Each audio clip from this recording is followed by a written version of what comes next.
welcome to this great conversation we're having today with the RCSGD about anime. Everything good about it, everything queer about it, everything terrible about it. I am your kind of host. My name is Joel Medina. You can call me Joey. My pronouns are he, him, his. I'm a fourth year sociology major, applied psych minor, and I am the RCSGD's outreach coordinator. My name is Anushika. My pronouns are she, her, hers. I'm an office assistant at the RCSGD. I'm also a second year at UCSB. And I'm very new to the world of anime. I've only watched 2, which we can get into later. Hello, everyone. My name is Marco. I use he, him pronouns. I'm a third-year psych major. I'm also the volunteer coordinator over at the RCSGD. My experience with anime and manga, I've been watching it since probably I was 8 years old, which might have been a little bit too young because I started my years off on Toonami. So if y'all know what Toonami is, it was the anime. Yeah, it was the anime period right after Adult Swim. So my anime career got started off with things like Inuyasha, and I believe at the time they were also showing like Bleach and Naruto. So that's my starting point, and I'm now several series in and a little bit too far down the rabbit hole to ever stop. Really? With that, though, I will throw it over to Dwayne. Hi, y'all. My name is Dwayne Mosby. My pronouns are he, him, his. I'm the program coordinator for the Resource Center for Sexual and Gender Diversity. So yes, actually, my anime experience has been a lifelong endeavor. The first video game that I ever beat when I was 5 years old was a JRPG, which was Final Fantasy VII. So that was like the launch of my nerddom. But coincidentally, same as Marco, Toonami was like my first introduction into anime. I was like in that Dragon Ball Z Sailor Moon era. So like my brother had this huge Dragon Ball Z tapestry in his room. So it's always been in my life. And then I lived in Japan, so I was even deeper in it. But yeah, I'll go ahead and pass it off to Craig. Hey y'all, I'm Craig. I use he and him pronouns. I'm the director of the RCSGD, and I was invited into this conversation because I know nothing. I really don't know anything. I didn't have cable growing up, and I don't really like TV, so I don't know if that's like why I didn't get, into anime, but I really just like know nothing. It is funny because my brother is really into anime, so like we're in the same family. So I guess I've never asked him like how he got into it, and I just didn't, but I just don't know anything at all. I really know nothing. So I'm really excited to learn and hear from all of you because I haven't even watched 2 episodes like Anushika. So Anushika is like ahead of me in this game. But I think the 2 of us are like the not knowing a lot part of the conversation. Well, I started off with Devilman Crybaby in its entirety, and now I'm watching Banana Fish. So maybe don't start off like I am. We can talk about why Anushka likes traumatizing anime later. Okay, that's not. Myself, or as I didn't say, very much like Marco, I would like fall asleep during Adult Swim and wake up to anime, and I was just like, okay, this is cool. I remember I used to watch Mar, the super like 90s anime. I don't know if y'all have seen it. Oh my god, March and Awakens Romance? I love that one. That's the one with the talking like ball. Yeah, with the talking like ball, like the we'll get into it. For people like Craig who don't know exactly what anime is, I thought we can give a basic dictionary definition. Anime is a style of animation originating in Japan that is characterized by stark, colorful graphics depicting vibrant characters and action-filled plots, often with fantastic or futuristic themes. Very dated definition in my opinion, because we all know how wide anime can be. But for those of us alumni of the anime college here, I don't know what it's called, experienced in anime arts, I asked everyone to bring one anime they love for the queer representation and one they find very problematic. I have a lot to talk about. Dwayne, Marco, would one of y'all like to go first? Dwayne, I know, again, you've dedicated your life. What do you got? I have, in fact, dedicated my life. Like, it's one of my number one things that I love. This past Halloween, me and my friends just dressed up as members of Akatsuki from Naruto. For those of y'all who don't watch anime, they're like the main antagonists during a point, and they all have like very unique powers. And so, yes, anime that I will recommend for good representation. So I'm gonna recommend 2. So one is like just general queer representation. Sailor Moon. Sailor Moon is undefeated in that department. Sailor Neptune, Sailor Uranus, the Sailor Starlights, what they do with fashion. And Sailor Uranus and Sailor Neptune are canonically a couple. And that was like happening during that era, which I think is just super duper cool. And then the Sailor Starlights were all like male presenting characters. Like everyone thought that they were high school boys during the day, but then they were like, nope, fierce, watch my magical wand. And then they were in all black and they were so cool. So that is like, yes, 100% love that. Great trans representation. This is a horror anime. So like, take this with a grain of salt. In Tokyo Ghoul Mitsuki, is actually a great example of like a trans man. It's like addressed in it too, where like some villains like, oh, and then everyone throughout the whole series never questions their gender identity. It never comes up as a big topic again, but it's something that was like introduced as like, oh, like, so y'all should know that this is a trans man. And then I think like as the season progresses, like due to like the DNA within him, he slowly actually becomes like a man, which I thought was really cool. So negative representation, 100%. Some of the worst representation is One Piece. And I hate saying this because I love One Piece, but the gay characters in One Piece are always, they're terrible depiction of trans people. They're always like really big faced, oddly proportioned people with like makeup and like fishnets and tights. And it's like, it was cool for the time because like they didn't really have like a lot of queerness introduced. And so this was in your face queerness. And a lot of the One Piece characters are larger than life. The author says that he built this around the queer people that he knows in his life because he knows a lot of drag queens. But it was just, it's really not good representation. It's really, really terrible. It makes like queers the butt of the joke, even though they're some of the most powerful characters in the story. And that's often like, that's something I've seen a lot in, like, I know My Hero Academia, they had a character who I believe was a trans woman, but very much like One Piece, they depicted like kind of like joking, where it's like a big bulky man in a dress. Which again, trans people, like everyone looks different ways, but when that's the only representation, like that's not very. Going into trans representation, one of my negative examples is Danganronpa. I don't know if y'all know. I love Danganronpa. It's a huge, like, super, like, anime. And what I'm gonna say is kind of a trope. I just know it from there. Chihiro, I believe their name is. They're like, she's like a super huge programmer, coder, and she gets murdered. And you find out it's because she disclosed that she was a trans woman to a guy, and he killed her. And after that, everyone calls her he. Like even on the wiki, like everyone uses he/him pronouns. Even though when she was live, she said, "I'm a girl." Like I'm he. And have y'all seen that in other anime? Because I've seen it in a few. Wait, Marco's recommendations. Oh, Marco's recommendations. This is a dangerous rabbit hole. This is a dangerous conversation. Yeah, you're right. Okay, come on, Marco. Yeah, I can jump in. I mean, one series that I've always really just had a very soft spot for is JoJo's Bizarre Adventure.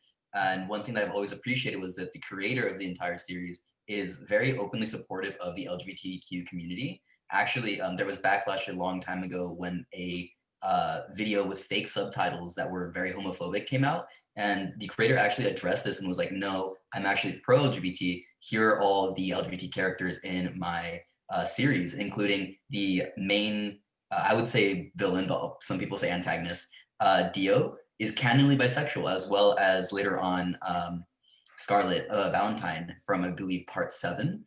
You can also see multiple queer relationships presented in these series. In part 5, I believe, especially Golden Wind, you can see 2 being in Tiziano and Squalo and Sorbetta and Gelato. Of course, they all play a little bit more of an antagonist role, some of them villain roles, but those were definitely when I first saw them. Being that it's already rare to see queer relationships that really are represented in such a very popular series, I thought that was incredible. Another good representation could be like Ymir and Krista from Attack on Titan. They were one of the first like 2 people that I've ever seen in a queer relationship, especially when it comes to 2 female characters in the show. Some very interesting representation that I'll get into a little bit would be maybe like Psyche K, and that one I'll get into a little bit how in the manga, the protagonist Psyche is actually portrayed as a trans character, yet in the anime, this is not addressed at all, not brought up once, not even, hinted at, nothing. And then later in Ouran High School Host Club, you can see the protagonist again, Haruhi, is actually very much presented and quoted with being either trans or somehow dealing with gender fluidity. And you can see one of the quotes is actually, I'll read it directly. So Haruhi one day says, "Listen, senpai, I don't really care whether you guys recognize me as a boy or a girl. In my opinion, it's more important for a person to be recognized for who they are rather than what sex they are." And I always really appreciated that quote. Can I ask a question really quickly as the Yes. person who knows nothing? I think I might know, but I'm not sure. So manga versus anime, what is the difference? So manga, which I'm a bigger fan of than anime, is the written form. Okay, that's and then there's also like there's like now it's expanding. Like Korea and China are actually producing a lot more. Really like Japan was the dominant subspace, but like Korean ones are like and Chinese ones are like manhwa. And those are really cool because instead of being like black and white, they're usually like webtoons. And so they're colored completely, which I think is always a nice change of pace. But yeah, and then anime is like the animated format. okay. Thank you. I guess I can give my recommendations. For positive, I've definitely told Marco and Nishka, I love this anime. My next life as a villain is All Routes Lead to Doom. It's about this huge otaku girl who like dedicates her whole life to like dating sim games and just like visual novels. And she dies, 17, straight up dies. What's it called? And she gets reborn as the evil villain of her favorite dating sims game. And so I don't know if y'all think dating sim. It's like they're like it's like the main character's a girl, and you have to like go and like try to date all these guys, and they're all like other girls you're competing against. And so the main girl's super dumb. She gets reborn, and she's like, I have to like make everyone like me so that way they won't kill me.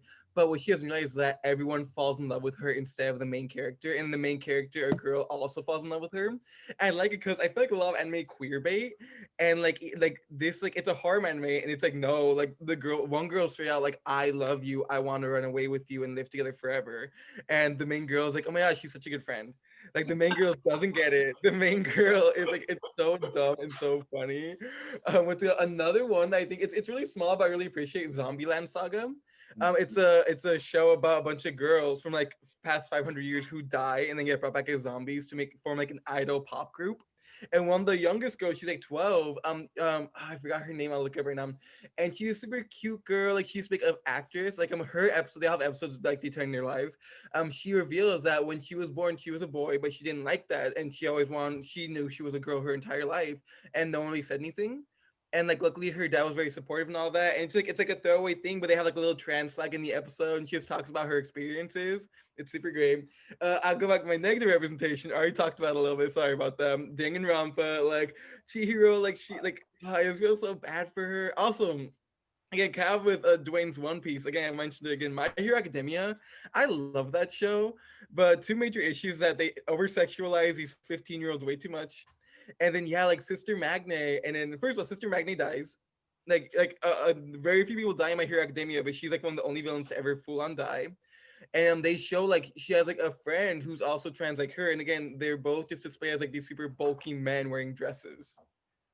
So yeah, I find it super problematic. We can talk about it. Craig and Nishka, you've heard a lot about love, problematic things about it, things that are good as well. Anything that y'all find that interests you that we should talk about? What do you think? We can also go on our own, but what do y'all think? Well, just one thing that I'll say really quickly, right, to your point where you're saying that like there is a variety of like we shouldn't assume that all trans people look the same, right? That trans women don't owe us femininity and like they don't need to be conventionally attractive and they don't have to wear makeup, right? But I think what I worry about sometimes is that if people don't have a lot of information and the representations that they are getting are bad, it's just really reinforcing stereotypes and negative depictions of trans and queer people. And what I'm hearing from you, right, is that the problem maybe with these anime and with these representations of they might represent actual trans and non-binary people, but they're playing up stereotypes or tropes. And so people who don't have trans folks in their lives or don't know a lot about the trans community are like getting this warped sense of reality. And so I appreciate acknowledging that there are a variety of like bodies and ways that trans people show up. But if people don't have a lot of experience or representation, then like that's the challenge that could be with those representations if they are like in some ways mocking or joking, right, the ways that they show up. So I just like wanted to say that like it's good to acknowledge that there is a variety and like representation is complicated if we aren't giving folks a lot of representation, if they don't have people in their actual lives to like counterbalance the representation they're getting in media. So that was just something I was thinking about. Maybe it's a little bit off in left field, but it was something that I wanted to share. No, that's very accurate because I read a lot of manga online. There's always a stream of comments like at the end, like after end of each chapter, there's always comments, and it's always like I've always seen that for those like in those comment sections when like a character is introduced as like queer or trans, just the spew of like hateful comments that like comes from it, or especially in like, because I love like a seinen. So seinen, oh, let's explain these categories. So shonen is like young action targeted towards like a young like teenage male audience. There's shoujo, which is like the romantic kind, not really into it. And then seinen, which is more targeted towards just like older adults. So I love like shonen and seinen. And so in seinen, I know there's going to be someone who watches anime who's going to watch this and be like, your pronunciation is terrible, whatever. And so in a lot of those mature ones, like the queer or like trans characters die. Like, and when they die, like the comments are always just like, yeah, like finally, or like that's what they deserved. And it's like, you can tell that this is like what people's initial like introduction into representation is. So yeah, it definitely heavily affects the way that young folks see it. Sailor Moon probably made so many people gay. I know it did me. He's like, I made the choice to be queer when I made the choice to watch Sailor Moon. I saw Sailor Moon and I was like, that? Yes. You knew what you Mom, did. this, yes. It's not really, again, well, I think about, it's not really anime, but Powerpuff Girls, one of the main villains is coded gay. Again, I feel like in a lot of anime, there are a lot of villains who, I see a lot of female villains who are coded at least like sexually fluid, but like it's not shown in like, oh, they like have a girlfriend. It's like, no, they're very like sexually aggressive towards the same sex. Which again, sorry, go ahead. I was gonna say like, yeah, I'm new to the world of anime, but like obviously there are like tropes and stereotypes from like not conventional, but like in general in like media that show up. So like that one is like a really problematic one. I feel like that tends to be with like the depiction of like queer women as like really aggressive and overly sexualized and predatory. That's super problematic. I also seen the trope, or at least heard about it, where it's like, yeah, like queer women are punished for their sexuality. They end up dying, whether that's as a villain or as a protagonist, or like queer baiting happens where the people are profiting off of the queer people in the audience while still not trying to alienate the straight or like even hateful audience. And like, I also find it interesting, like Dwayne brought up Sailor Moon, and I haven't watched it, but I do remember hearing or reading about how it was very clear that they're into each other, but I think in the American dubbed version in the 90s, they're depicted as cousins. So, am I yes, remembering that right? That's correct. But the thing is that was also an American scrub, because in the original Japanese version, they were still a couple. It was like, I'll say, Sailor Moon, like the creator has come out and said, I made them with the intent for them to be like, there's like dialogue. But sorry, go on, Nishka. Yeah, so I was also wondering, is that even a common phenomenon? Do things get lost in translation like that? Like yes. literally? Okay. Yeah. I've seen so much scrubbing for like Americanized versions. Like this is actually like a really great way to like find it, is even if you're watching dub anime, which sub anime is better. We'll just I know that. Well, dub anime is great if you're doing something else, and a lot of us like to be on our phones and stuff, so dub anime is great. But if you're clarifying, dub is where it's in English, sub is where it's subtitles. Yes, correct. Thank you, Craig. This is why we need Craig here to help clarify these things. Is if you watch the subtitles for the dub versions, it'll have the direct from Japanese translations, and so you see it in real time. You're like, this is not what is coming out of their mouths. And then like the different meanings will be there. So I love watching dubbed and having the subtitles on. I also am hard of hearing. And so having the subtitles on is helpful. But then you see those discrepancies and you're like, those have like two very different meanings. These change up the story a lot. Neon Genesis Evangelion. When they released the American version, this couple who had been like a gay couple throughout it was suddenly changed into just being normal. So yeah, that happens all the time. Interesting. Okay. Wait, Marco, do you want to chime in as the other, like, what are your thoughts? Again, you're the other aficionado here. Yeah, absolutely. I was gonna say it's not just something that happens between like sub and dub. Like I mentioned earlier, it happens between like manga and anime, where you'll see in the manga the creator, which we should also say sometimes these anime come from adaptations of the manga. So the manga will usually go a little bit more in depth into like character development. They might have more plot in there. So you'll often see when there is really good queer representation or trans representation, it will often be there. But in the adaptation to anime, for example, like in Psyche K, things are either just completely left out or they're only hinted at, or it's queer baited instead of being explicitly confirmed or addressed at all. So that's not just Psyche K. You can also look at other examples. I think someone mentioned one earlier, but yeah, that's definitely something that happens very often. To make things yeah, like Marcos, just to make things for Craig, yeah, anime can be adapted from manga, but it's not always like the creator has a hand in it. Sometimes like a company buys it, and that has led to some very horrible animes I have seen, even outside of queer ones, just good like action anime. They don't actually consult the creator, and it's terrible. One thing I think we should get into, we're talking about queer anime, yaoi and yuri. So yaoi and yuri, they're anime made for. So yaoi is men love men. Yuri is women love women. From what I have seen, typing in yaoi anime, yuri anime, you should get something called ecchi, which is a kind of anime that's basically softcore porn. If y'all know what that is. So what are y'all experiences with that? Because I have like, when I learned that yaoi meant like men love men, I typed in yaoi anime, it got some very not great representation. Again, one other thing I've seen is a bad trope is when it's explicitly queer, but it's very not a healthy relationship. Like I'm trying to think. One time I looked up a gay anime and I found one. It was like the hottest man in the country is harassing me.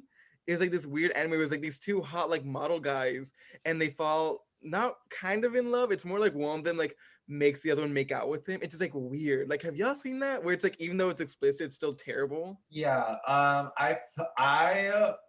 in my experience, except what there's like some exceptions, like Antique Bakery. If y'all want a really cute story, look up Antique Bakery. It's about this guy who's like a gay guy who's a player, got denied by his high school crush, and then ends up having to work at his bakery, and they refine their love for each other. Wonderful. It's also an anime. It's really good. But yeah, my experience has been that like most of yaoi is like geared towards like soft core pornography, basically. And it always has these really horrible power dynamic relationships. It's always like a boss in a workplace and this guy who like is not interested, but his boss keeps making moves, and then that's how he finds out he's gay. And that's like a lot of the ones that you'll find. Also, to like signify a difference, if you do not want to see any of this, if you see the word doujinshi, run the other way. A doujinshi usually is like a fan-made like anime or manga, or like sometimes there are some manga artists or doujinshi artists who just do that. But those are usually pornographic in nature. And it's usually deals with negative power dynamics. And I obviously often looked at a lot of Yuri, so I can't speak a lot about it. I don't know about y'all. Marco, have you had any experience with the yaoi and yuri? Listen, I followed Dwayne's direction. I very much stay away from that end because I realize that a lot of that representation is really just not what I would like to see, because it often is like negative or stereotyped or just in some way kind of like problematic. Not all of them. I mean, like I'm not speaking for all of them, but like the ones that I had usually like encountered popping up. And I think like power dynamic is something that's really interesting in anime when you're dealing with queer and trans characters, because one of the relationships that I've seen that deals with power dynamic, but it's still very much an adult relationship, I actually see on our list, Yuri on Ice is one of the few anime that like gained a lot of popularity. And obviously like there's a slight power dynamic between an actual athlete and like the coach, but they still deal with it in a very mature way. And I mean, Joey, I know you had some like questions on there. I just want to clarify. They are adults. It's not like a high Yes. school player and a coach. Okay, it's like one's like 24, one's like 28. Okay, yeah, it's just a coach. Okay, just want to clear that up. Yeah. No, absolutely. Yeah, thank you for Not saying Card that. Captor Sakura. Oh, sorry, what was that? Card Captor Sakura. We'll come back to that. Card Captor Sakura is this one about this like little girl. She like it's from the same people who make Holic. But like so basically she's like a magical girl and she has to gather all these cards. But they're like first graders and second graders. And there's this little girl in there in her class who's dating their 24-year-old teacher, and everybody's cool with it. And then as it progresses, he like proposes to her and they get married at the end. It's like a little 6-year-old. It's so bad. It's so bad. It's so bad. Anyway. Not just queer. Yeah, it's very, we just talk about female representation in anime in itself is terrible. Like I've seen some good ones, but also some, yes, yeah, I've seen many like, or like Assassin's Pride. I know that's when a lot of people are into this season. Have y'all heard of it? It's like been on Crunchyroll, like one top of their list. It's like this like assassin, it's like magical, who like helps this young girl not die, and she's like 13, he's like 25, and like she's in love with him, and he's like, when you like come of age, we will get married. No. Yeah. Again, so yeah, hey, straights and queer people can come together on that horrible trope being in both of our romances. I mean, I think it's interesting what I hear you all saying is like, and what I think what happens is because it's not real, then it's like okay to play out these taboo topics, like, oh well, it's not real, so we can show these things, and maybe isn't recognizing how like those things, like there's weird things going on in real life, and there are ways in which like I think in particular like younger impressionable audiences are who that's like most dangerous for, because it's like, I'm a young person, oh it's like this young person is in love with this really older person and they are showing interest back, I must be special, or right, like it's just like it's it's real complicated, and the fact that it's animated does not mean that it's not mapping to like bad stuff that happens in reality. Yeah. Well, to bring it into the real world for a second, Queer as Folk, we've talked about this, Craig, like one of the first ever like representations of gay men on TV, Queer as Folk, the main relationship was between like a 17-year-old and like a 24-year-old, and they end up getting like married full on. So no, yeah, and think about, I feel like I remember being like, I started watching anime when I was like 11 or 12. I wanted to look up like queer anime. I was discovering myself, and I found like a lot of things like that, of this like messed up power dynamics. And like one thing I haven't watched much Yuri, but I try to go for like the cutesy ones, and like one that's very popular, they're stepsisters, which is also a very problematic trope. It's just not okay. And even in that one, like one is very much more like I've seen a lot of examples, like I think you mentioned Dwayne, about like coming out, like making them realize they're gay, which is like one, like it's very common for one person in the relationship to have like more understanding of their like sexuality. It's very normal. But in anime especially, I've seen it used as like, oh, like I know you're like, it's kind of like, I know what you are and you don't, so I'm gonna like keep on like coming on to you, and not even like flirting, like aggressively coming on to you until you realize it, which is just like, not, because that person might be sexually fluid, they don't know, and that's not the way to do that to someone. As a Oh my God. clarifying, Yeah, go ahead. the quick clarifying question that I have is like, are these themes just in like this yaoi yuri, like more like pornographic, or is it in all of it? Is it in all? It's all of it. It's pervasive through. And that reminds me is that a lot of characters who are lesbian or queer coded in other mangas, they're always like assaulting the other characters, like grabbing their boobs, grabbing their butts, like flipping up their skirts, using their magical powers to like rip all their clothes off. Like that is such a common theme, like throughout like manga and anime. No. Now that in manga, I think I thought about like in like some manga I watched, how many like female villains you're introduced with into their sexuality by them like harassing one of the like girls. Yeah, okay. There's like a lot to unpack there, because one, there's like all the stereotypes and like weirdness of like queer women being portrayed as predatory, but I also feel like there's an underlying like racial stereotype because like oftentimes Asian women, which is like typically what's depicted in anime, are like fetishized or like stereotyped to be submissive. So I feel like that's interestingly and not in a good way intersecting. And I never heard about that. So that's interesting to hear about. There's always one like dominatrix character in any action like manga that you're gonna see who is going to grab someone. And except in My Hero. My Hero was the only one, and she used her power against men. Oh wait, did she? No. I love. You're right. Actually, My Hero is a little problematic for many reasons. But Midnight, I think Midnight is actually a really good representation of like a healthy dominatrix because like she's very sexual and very like ooh, but like she's never like I'm gonna harass you. I'm gonna just mess, especially with men. She's like I'm gonna mess with you because I know you're into me. Yeah, which I love. What's it called? My Hero needs a good queer representation. It'd be so good with queer representation. I think that's the thing the fandom is really wanting. They want that queer representation, but there was like a major controversy because they wanted it specifically between characters who were minors in the series.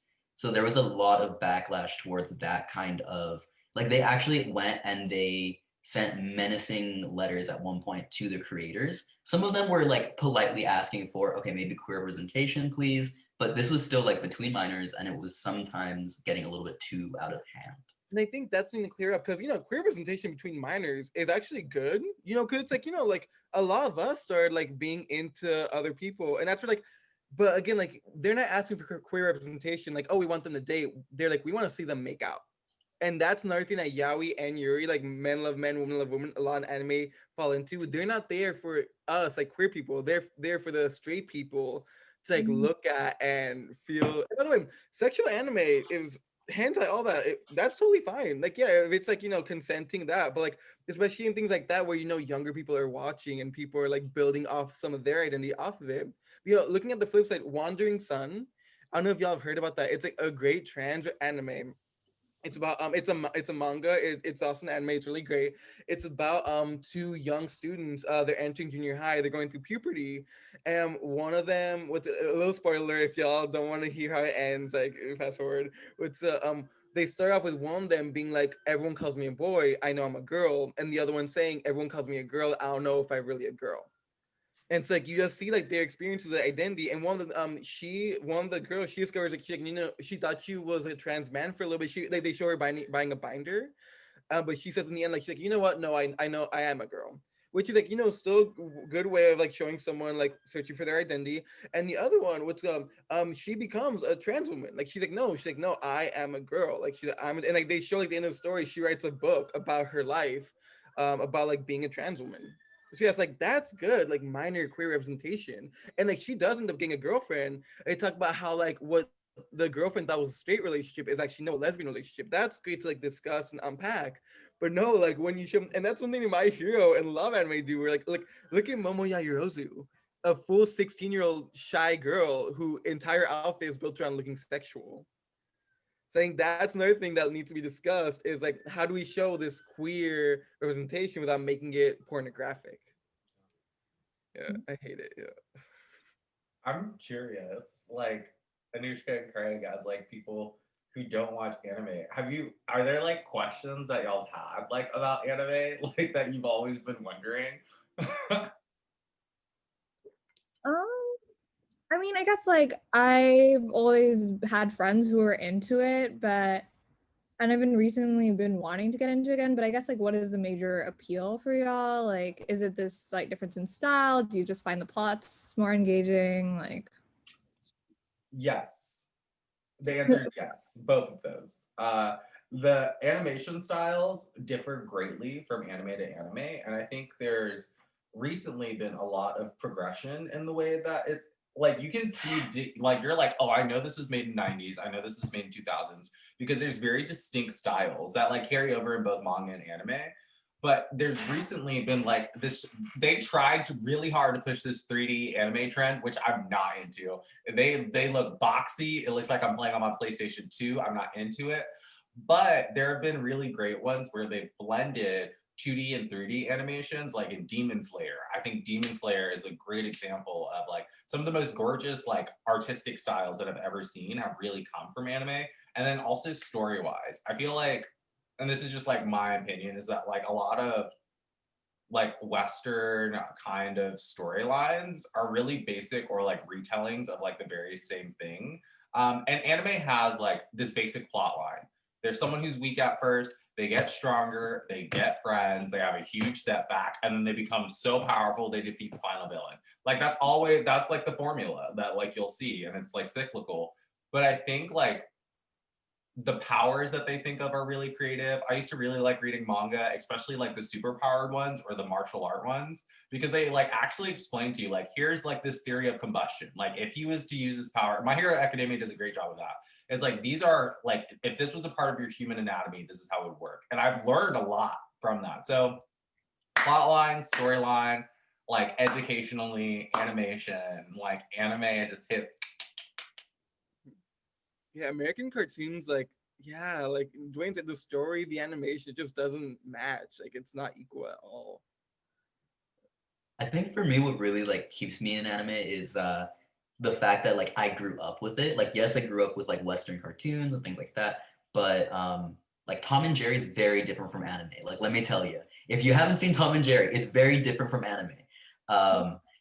I think the other thing that keeps me in is that like anime and manga, their topics or their like visual styles are not afraid to either go in that very mature direction where like it can sometimes get into like gore, but it can also be mature as in mature topics, like hard discussions that some other shows are just not willing to go into. But then they can also have those same hard discussions in a very, out of the box kind of like a fantasy setting. So they can take something that was going to be very hard to approach and make it very approachable. So I think that's something that I've always really appreciated with anime. Yeah, that's amazing. Again, I told y'all, like, my zombie one had trans unpacking moment. Like, yeah, no, it's amazing. And yeah, like, I've never seen anime. I think I've never really seen many anime borrow from Western animation, but I have seen so many Western cartoons and Western animation that borrow from anime. Yeah. Yeah, just like the style is amazing. Like, it's just so great. Yeah, Okay. even movies, like even Western movies borrow from manga and anime. Like there's that one where it's like live, die, repeat. That's a Japanese manga that like it had existed. There's like a couple manga that I've seen made into like American movies. Always cast white Ghost people. in the Shell with Scarlett Johansson. Like, how dare they? How dare they? Ghost. My friends always make the joke, like, Scarlett Johansson, the woman of color representation we needed, that we didn't know we needed. Okay, we only have like 10 minutes left. I want to give us some time at the end to discuss recommendations. One trope that we haven't really talked about that I think we should discuss is Kill Your Queers, which is very present in anime. I can start, what's it called? Which it's present, by the way, in Western as well. But I feel like one drawback with anime is that you're right, it's very much like they go way more out there. Their Kill Your Queers are rather more graphic and gory than other. So one example that I love, a Magical Girl Raising Project. I highly recommend it. It's an anime where it's a bunch of magical girls, super cute, who like have to like Hunger Games it and murder each other. There are two characters, Vice Winter Prison and Sister Nana. Vice Winter Prison, he's like this like super, oh no, actually she, but I think when so they transform, she becomes a magical boy, I believe. That's thing.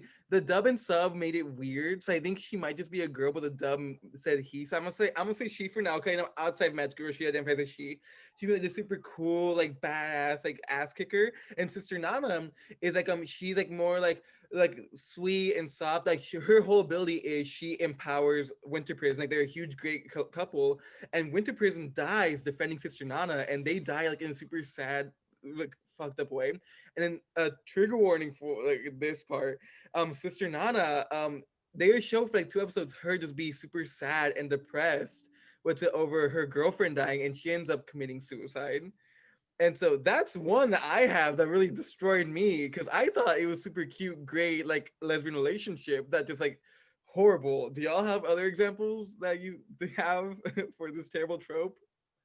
Yeah, I mean, in general, like, um, when I was like trying to like find like trans characters in anime, most of the times, like to my recollection, if there's a trans character introduced, it's usually during they're revealed to be trans, like during their dying moments. and then are killed. Like that is such like a trope that I've seen like continuously throughout it. And then with like queer gay characters, they're always like, again, like if they're just like straight up gay guys, they're always like have like big lips, like that have lip gloss on them and like a bowl cut or whatever. And they get killed so fast. And if it's not a manga where they get killed, they get like swatted like fast. Like they're just kapow so fast. Like it happens like constantly, consistently. And Marco, I know you have some. I'm looking at my list currently. I'm going through them, seeing how many are still with us. JoJo, the 2 relationships I mentioned, spoiler, yeah, all dead. Attack on Titan, halfway there. Only one of them that I know of is still alive. I'm going through like the rest of them. Yeah, the majority of like, especially like gay relationships that I have seen, most of them end up either they reveal their like true love right at the very end. They might just have a confession scene. They might have an actual kiss, but then right after it's either they are somehow separated or killed or somehow end very tragically or in a very sad way. I have really like there's very few that I have ever seen end in a very happy ending. Yuri and Ice being one of them, but yeah, most of the time they just don't get a happy end. Yeah, and you're so right, Dwayne, and about like, and you too, Marco, about how like it's real the last moment. Like again, I keep on going back to this example, but I think it's a great example of how not to do it. Like Sister Magne in what's it called in My Hero, like first of all, she like fully gets exploded. Like I don't know if y'all seen her death. Spoiler: she fully gets like the one villain. Who's the Dwayne? Who's the villain who could like disassemble people with the crow mask? Oh, I know which one you're talking about. Yeah, I don't remember his name. yeah, like all that's left is her arm because everything else gets like, and like her dying like memory is like her and her other trans friend talking about their identities, and then she's dead. So do you think this like creators trying to be like, oh look, we're inclusive, like, or do you think it's them like, oh we're kill like, do you think it's like malicious? Do you think they're trying to be inclusive in the worst way? Is it a mixture of the two that's just horrible? Like, what do y'all think? I think it's a mixture of the two. I think it's both. I Right? definitely think it's both. I think it's like, oh look, we're being inclusive, but like I don't want them in here too long, central to the plot. Gotta kill them. Yeah, that seems to figure out. But there is something to unpack with like constantly killing queer characters in the most brutal way. Like there is like a trope where like media analysis like you're like punishing people for like sexuality by killing them off in that way. Or like, oh, queer people never get a happy ending. Just a reminder that applies to real life too. Like that sort of thing is enmeshed in that as well. At least from what y'all are saying, that's what I'm getting. Marco, you have any thoughts about the brutalness? Other than like that we often like don't get a happy ending with our queer characters.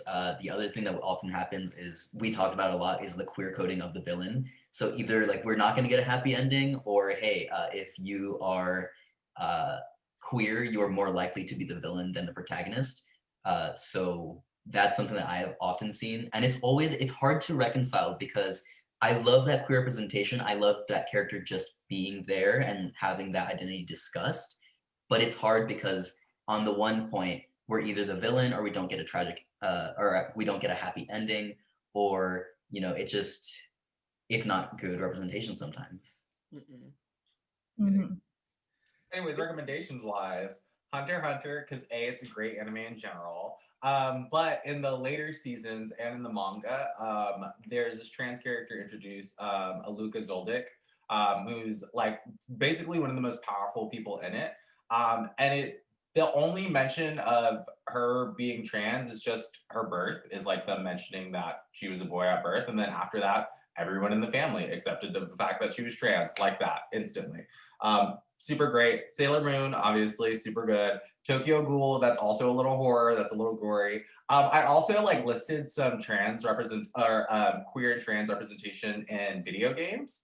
So Pokemon X and Y has a trans woman in it who used to be a karate belt man. And then afterwards, like comes out as like trans, is like shows up as a character later in the game, and it's just like I'm finally who I'm meant to be. And then like it's just like I love it.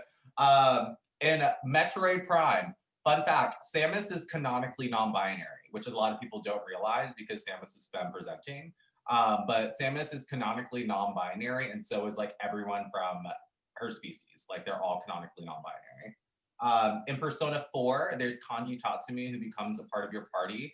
And in Persona, they dive deep into people's hearts. They construct these huge palaces based on your inner turmoils. And his was a giant bathhouse. And he had to come to terms with his queer identity. And it's like a little comedic, but it's also never disrespectful. Like the end thing is that he like comes to terms with being gay and then like becomes super duper strong, like because of it. And then Poison from Street Fighter. So Poison's a new character who was added recently. She's trans, and she's like represented really well in the video games and in the anime. Awesome. Marco, what are your recommendations? Well, I'm gonna steal a little bit from you, Joey, and I'm gonna go ahead and list Avatar, especially Legend of Korra.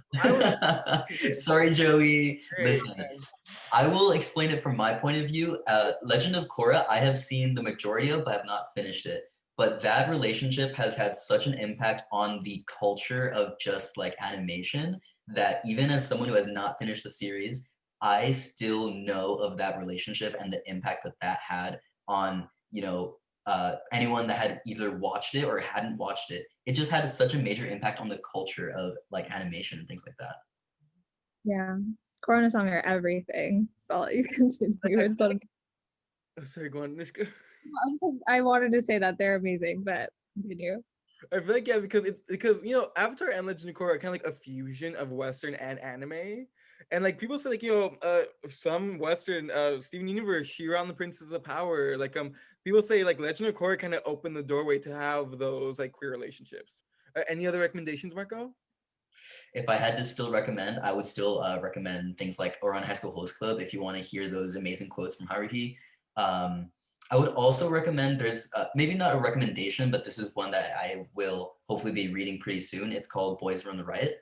That one's very interesting because it deals with transness through the lens of finding your own fashion and style. So it's a little bit, it still talks about like dysphoria and things like that, but they take it through the lens of finding clothing that really makes you feel less dysphoric or makes you feel better. That's amazing, dude. I love that. For me, again, next time as a villainess, it's so cute, and the OP fucking slaps. Like, I recommend it. Asteroid in Love. This is a cute one. It's about this little girl meets a little who she thinks is a boy because he's wearing shorts. When they were younger, and like it's like literally it's like she meets she's like, oh my gosh, this boy, because he has like short hair and shorts, and they look at the stars, and like she's like, I'm gonna name like an asteroid after you one day. Then fast forward to high school, she joins her school's astrology club. She finds out the boy is a girl, and like there's like the whole season like them, like it's like a cute moe, like they like start falling in love, and it's super cute. Asteroid in Love. Oh, Maiden in Your Savage Season. This is about like high school girls going through puberty, and I know it sounds creepy, but some of it is a little but it's overall like they deal with like how weird like bodies are, how weird sex is as a concept, like all that. One of the characters is over sexualized, and I hate that, but they delve into why it's so problematic. One of the girls, like she starts out like, oh, I can't wait to get a boyfriend, all that. Then like throughout the show, she's like, I don't like this guy I'm dating, but my friend's really pretty. And like it's just like she's canonically like, oh my gosh, like I like girls, like it's super great. Her name is Momoko. I love her. Legend of Korra, hell yeah. Wandering Sun again, love it. Yuri on Ice is I just wanted to see like they do kiss in Yuri on Ice, right? Like it's not shown, but they do. Yeah. They do. Like throughout Yuri on Ice, they're constantly like being like they're a couple without like explicitly showing scenes. And then at the end, there's the engagement ring. Yes. Oh my gosh. Okay. I remember I was so angry they only have one season, so be warned about that. And yeah, Magical Girl Racing Project, kind of problematic, merge your queers, but it's still a cute show. And when there's like their love when they're alive is so pure and beautiful. And yeah. Nishka and Craig, any last questions before we wrap up? I just don't understand how y'all make it through the volume of anime. There's just so much. Hundreds of episodes, right? Like there's just so much. I don't understand. I don't. These two do. Yeah, I don't know. It's like voraciously. Like I'm I'm just like caught up on it all. Yeah, I like watch it. There's like animes that like I go back and rewatch like all the time. Yeah, totally. I think like One Piece is in like its 700s, 800 episodes. Dragon Ball Z has 1,000, at least 1,000. Sailor Moon is probably getting up there in those numbers. Yeah, there's like a ton. I don't know where I find the time, but when it's important, you make time. Recommendation for those trying to read manga. I am buying a projector just so I can actually read manga on my wall instead of the eye strain of going through my phone. That is how deep in the rabbit hole I am. It is so smart. For recommendations for reading manga, March Awakens Romance, aka Mar. That one is really legit, like one of my favorite ones. It is so good. Black Clover is also like another really good one. Shaman King, if you want to throw it back, is also a really good one. And of course, y'all can't beat Naruto. Like y'all gotta stay up and hip to the times. You cannot beat Naruto or Bleach. And these aren't queer. This is just Dwayne's favorite anime. Yeah, no, these are just good. They're just really good. Demon Slayer. Demon Slayer. Demon Slayer's bomb. Fire. Michael's been telling me and just gonna watch that for like a year. Yo, you should have watched that instead of Devilman Crybaby. Hey, Anushka, you know what? One more recommendation, kinda. Devilman Crybaby. Prepare to get traumatized, but yeah. I will say though, I don't regret watching it. I just think I wish I had understood more what I was getting myself into. I also think it approaches LGBT, like it's really praised for that. I think it approaches it interestingly. Yeah, it's a very aggressive show. Like, Yeah. that's the only way to describe it. Like the sex, the violence, the animation style, the like plot line, it's aggressive. But the ending is like beautiful. Like, yeah. Just like the ending to this, because we're at an hour. So thank you all so much for joining us on this conversation today. Anime is great and horrible and queer, but also super problematic. It's a lot of things. Some of us have love for it. Some of us will hopefully develop love for it. Looking at you, Craig. And from all the RCSGD, thank you so much for joining us. We hope to see you again soon. Bye.